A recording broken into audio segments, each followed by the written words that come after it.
أعوذ بالله من الشيطان اللعين الرجيم بسم الله الرحمن الرحيم الحمد لله رب العالمين والصلاة والسلام على خير خلقه وخاتم الأنبياء والمرسلين محمد صلى الله عليه وآله وسلم اللهم صل على محمد وآل محمد ولا حول ولا قوة إلا بالله العلي العظيم. ભાઈઓ તથા બહેનો, અસ્સલામુ અલૈકુમ વરહમતુલ્લાહી વબરકાતુહ. તો આપણું જે સબ્જેક્ટ મેટર છે તે સબ્જેક્ટ મેટર જનરલી એ સબ્જેક્ટ મેટર છે મઆદ.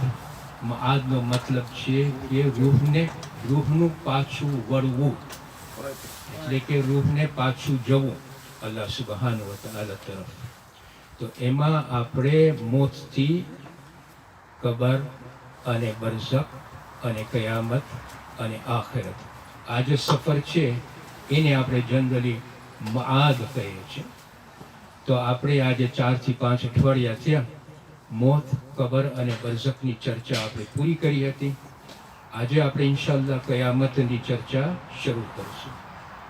હવે કયામતની ચર્ચા ઉપર આપણે આવીએ તો પહેલાં આપણે 3 થી 4 નોંધ લઈ લઈએ, એ મગજમાં રાખવું પડશે to understand the concept of કયામત. તો પહેલી વસ્તુ આ છે કે કુરાનમાં કયામતના શબ્દો, એટલે કે કયામતના જે મિનિંગો છે અને શબ્દો એ બીજા શબ્દોથી પણ આપણે સમજી શકીએ છીએ. જેમ કે નોર્મલી આપણને યૌમુલ કયામાનો મતલબ કે એ દિવસમાં ઊભા થવું. પછી છે યૌમુલ હિસાબ, એ દિવસમાં આપણો હિસાબ કિતાબ લેવાશે. પછી છે યૌમુલ હશર, એનો મતલબ છે કે આપણે બધાય ભેગા થશું એ દિવસે. અને બીજો છે યૌમુલ સા. સા એટલે સમય, moment in our moment or hour of our time, moment of our time. ઉલમાઓ આપણને સમજાવે છે કે આપણી જિંદગીમાં યૌમુલ સા એટલે કે આ મોમેન્ટ જે છે, આ સમય છે, એ 3 આપણી જિંદગીમાં એ આ યૌમુલ સા એ 3 રીતે આપણે સમજી શકીએ છીએ. એક છે કે જ્યારે આપણું મોત આવે ત્યારે આપણો ટાઈમ થઈ ગયો છે, આ છે યૌમુલ સા. મીન્સ તમારો વખત આવી ગયો છે. Your hour is now here to now move yourself from here to the another world. આ એક યૌમુલ સાની ઓળખ છે. બીજું છે કે જ્યારે અઝાબ આવે છે અને આખી કોમ ડિસ્ટ્રોય થઈ જાય છે, એને પણ યૌમુલ સા કહે છે. જનરલી સ્પીકિંગ આપણી જિંદગીમાં આપણે એ પણ જોશું કે લડાઈના વખતમાં જ્યારે જનરેશન્સ આફ્ટર જનરેશન જે હોય એ કોમમાં એ ડિસ્ટ્રોય થઈ જાય અથવા બરબાદ થઈ જાય, એને પણ આપણે યૌમુલ સા કહે છે. અને જ્યારે અર્થક્વેક આવે અને આખી કોમ એમાં વટાઈ જાય તો એને પણ યૌમુલ સા કહે છે. અને ત્રીજું યૌમુલ સા છે એ છે કયામતનો દિવસ, જેને પણ આપણે યૌમુલ સા તરીકે ઓળખીએ છીએ. તો આપણે જોશું કે ઇન્ડિવિજ્યુઅલમાં યૌમુલ સા આવે છે, કોમ્યુનિટીમાં યૌમુલ સા આવે છે, અને હ્યુમેનિટીમાં જ્યારે આખી હ્યુમેનિટી બરબાદ થઈ જશે એને પણ આપણે યૌમુલ સા કહીએ છીએ. તો આ પહેલી નોંધ મગજમાં રાખો. બીજી આપણે નોંધ આ લેવાની છે કે આપણે જોશું કે આપણી જિંદગીમાં ઘણી વખતે આપણને સરખો ન્યાય નથી મળતો. આપણે કોર્ટમાં પણ જાશું ન્યાય લેવા તો આપણને પૂરો સરખી રીતે ન્યાય નહીં મળે, અને આ કોર્ટ ને આ દુનિયા આપણને આપી પણ નહીં શકે. એટલે લોજિક એટલે કે ઇન્સાફ અને હકમત આપણને કહે છે કે એક દિવસ ઓર એક દુનિયા એવી હોવી જોઈએ કે જેમાં આપણને ન્યાય પૂરો ને પૂરો મળતો હોવો જોઈએ. કુરાન આપણને બહુ સરખી રીતે સમજાવે છે આ બાબત ઉપર. કુરાન કહે છે કે શું અલ્લાહ સુબહાન કહે છે કે અલ્લાહ સુબહાન વ તઆલા આ આકાશો અને જમીનો એટલે કે પૃથ્વીઓ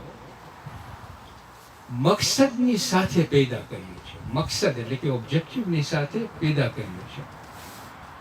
પછી કહે છે અને એશ્યોરન્સ આપે છે અને કહે છે કે આપણો હિસાબ કિતાબ લેવા સેજ, અને જ્યારે એટલે કે એનો મતલબ એમ છે કે આપણા કામનો અથવા અહકામોનો હિસાબ કિતાબ લેવા સેજ, અને કોઈના પણ પર જુલમ નહીં થાય. આ એશ્યોરન્સ આપે છે. પછી વિચારણા માગે છે. આ જ આયત ઉપર તમે જુઓ કેટલી સુંદર રીતે અલ્લાહ સુબ્હાનહુ વ તઆલાની રીત છે સમજાવવાની. કહે છે કે શું પરહેઝગારો અને પાપીઓ એક સરખા ગણાય? અથવા સારા અમાલ કરવા વાળો, ઈમાનદારો અને જે ડિસબિલીવર હોય, તમે એને સરખા ગણો? See, he is asking us now to think કે તમે એ લોકોને સરખા ગણશો?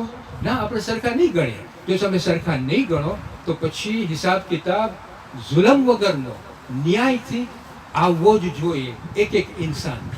એનો મતલબ આ છે.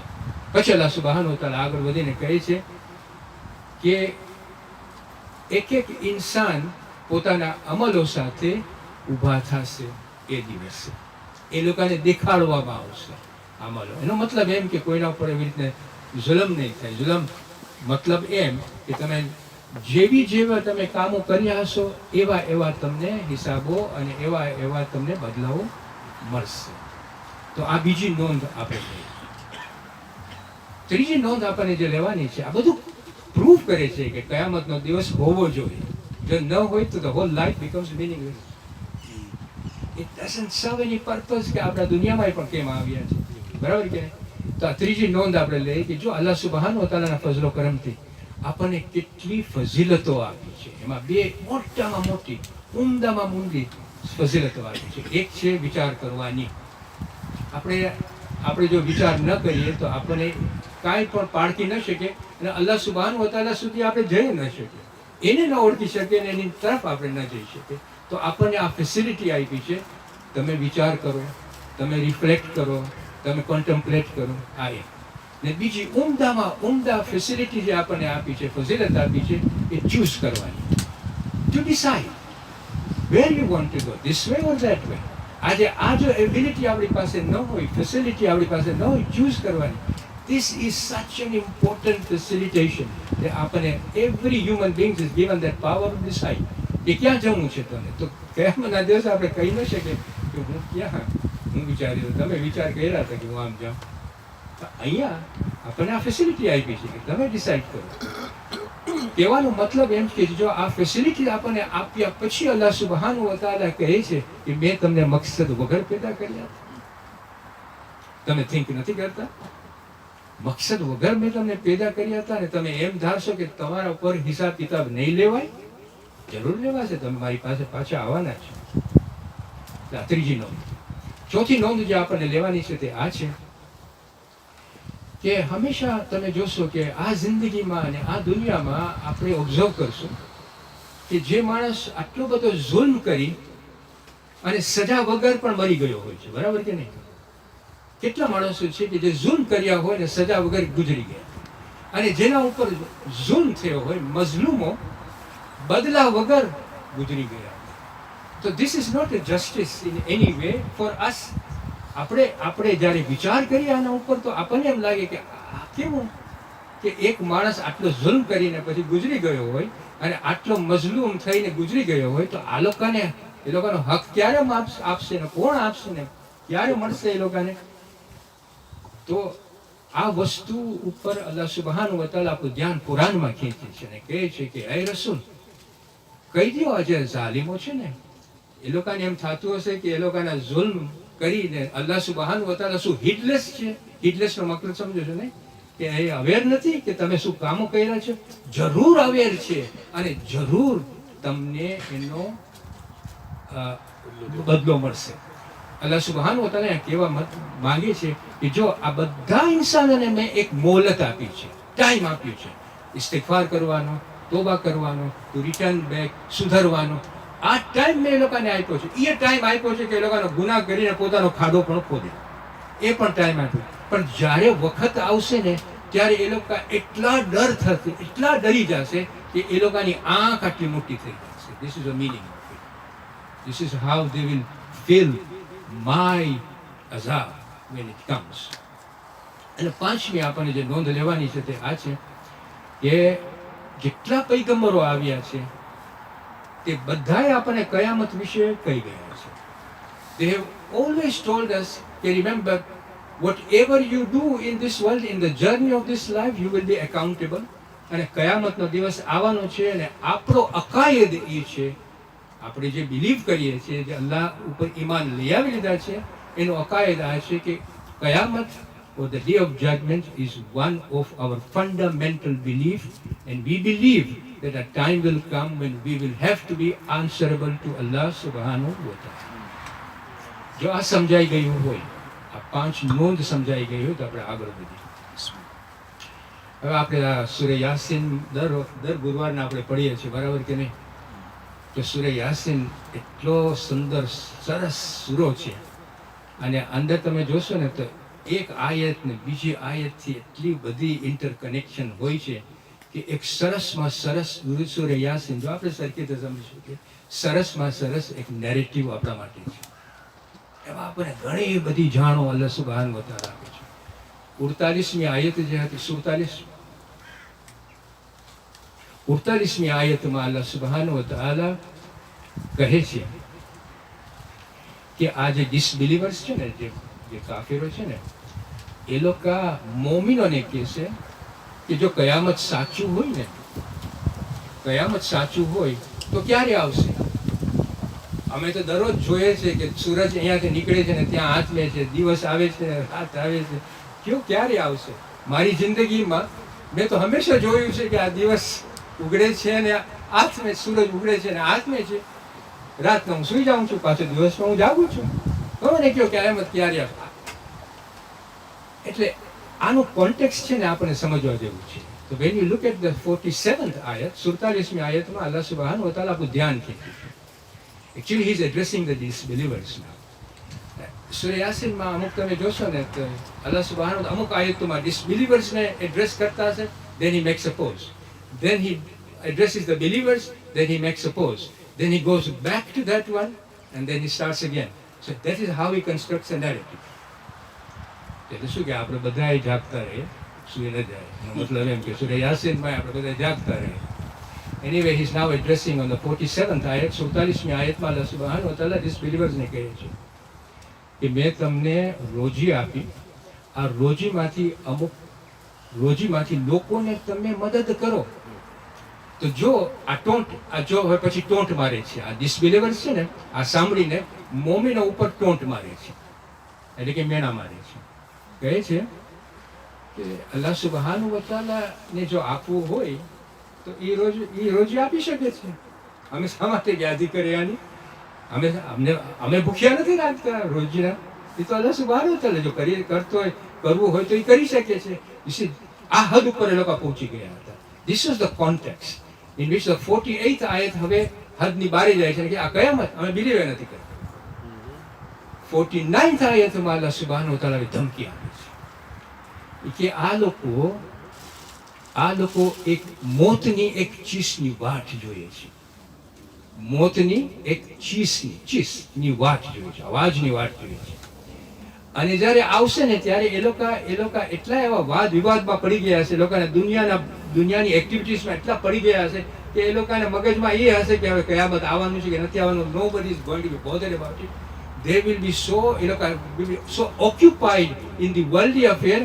અલ્લાહ સુબ્હાનહુ વ તઆલા આયતમાં કહે છે કે જ્યારે આવશે ને ત્યારે એ લોકોને એવી રીતે પકડી લેશે કે એ લોકોની પાસે ટાઈમ પણ ન હોય વસિયત કરવાનો અને ઘરે પાછો જવાના, એ લોકોના મેમ્બર્સ ફેમિલીને મળવાનો એ ટાઈમ પણ નહીં હોય. આ અચાનક આવી જશે. અલ્લાહ સુબ્હાનહુ વ તઆલા આપણને અહીંયા પછી આગળ વધે છે ને કહે છે કયામત સાહિયતન નહીં, સૈહતન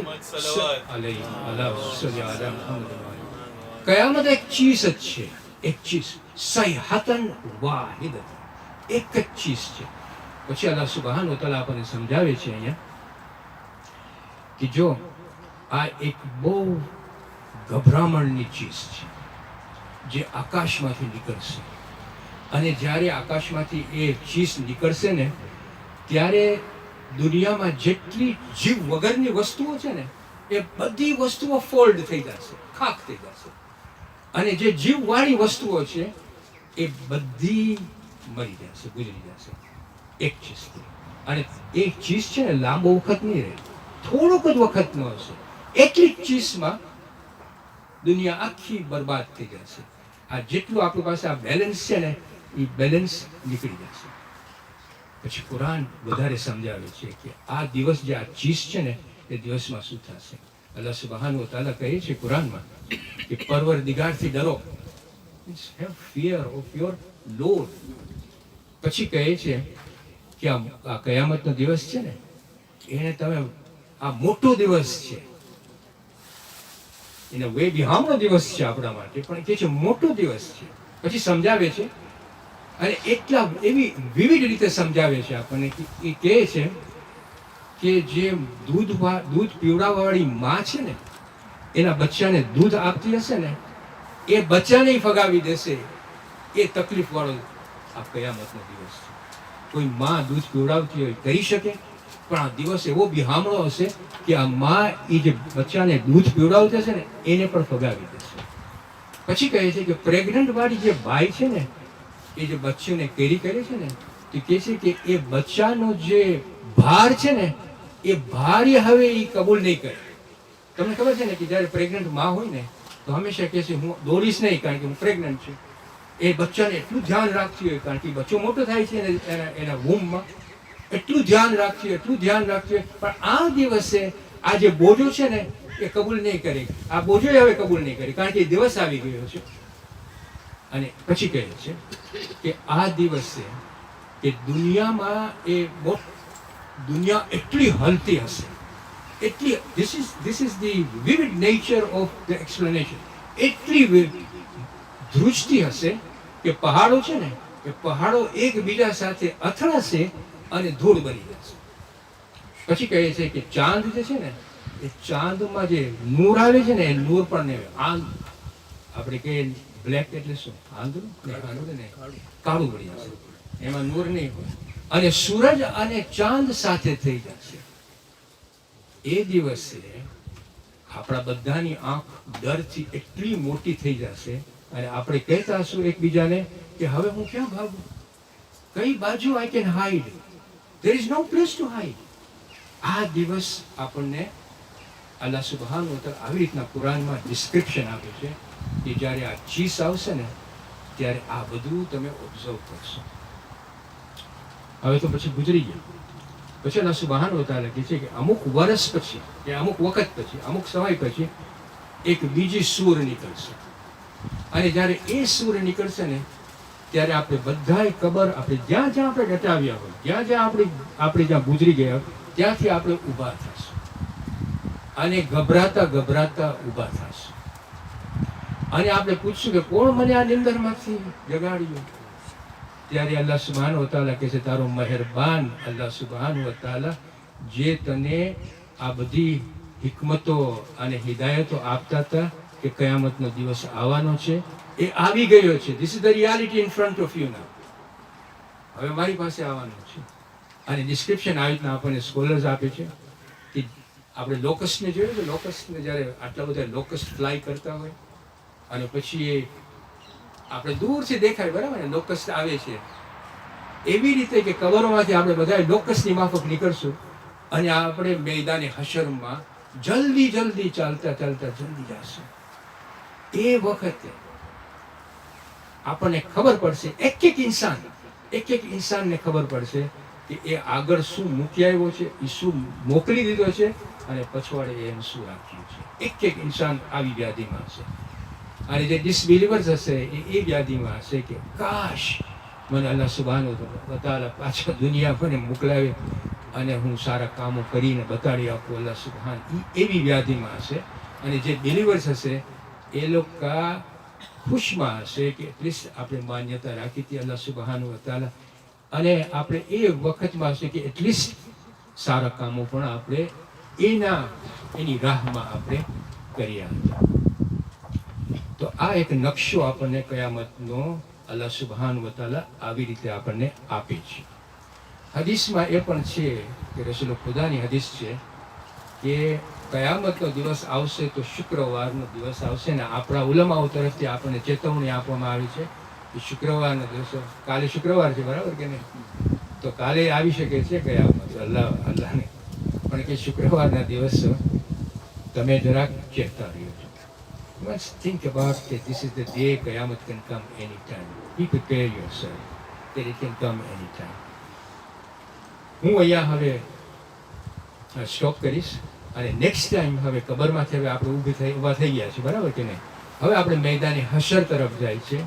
તો મેદાની હશરમાં શું થશે, ત્યાં આપણે શું સાંભળશું, પછી આપણે આસ્તે આસ્તે શફા ઉપર આવશું.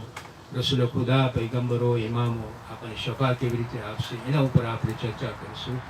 પછી પુલે સિરાત, પછી એ પુલે સિરાત પછી પણ છેલ્લી માંગણી આપણને આવશે કે આપણે ત્યાં પણ આપણે અલ્લાહ સુબ્હાનહુ વ તઆલાને પુકારશું કે તારી દયાથી અમને માફ કર. આ બધી વસ્તુઓ આપણે આસ્તે આસ્તે ચર્ચા આગળ વધારશું ઇન્શાઅલ્લાહ.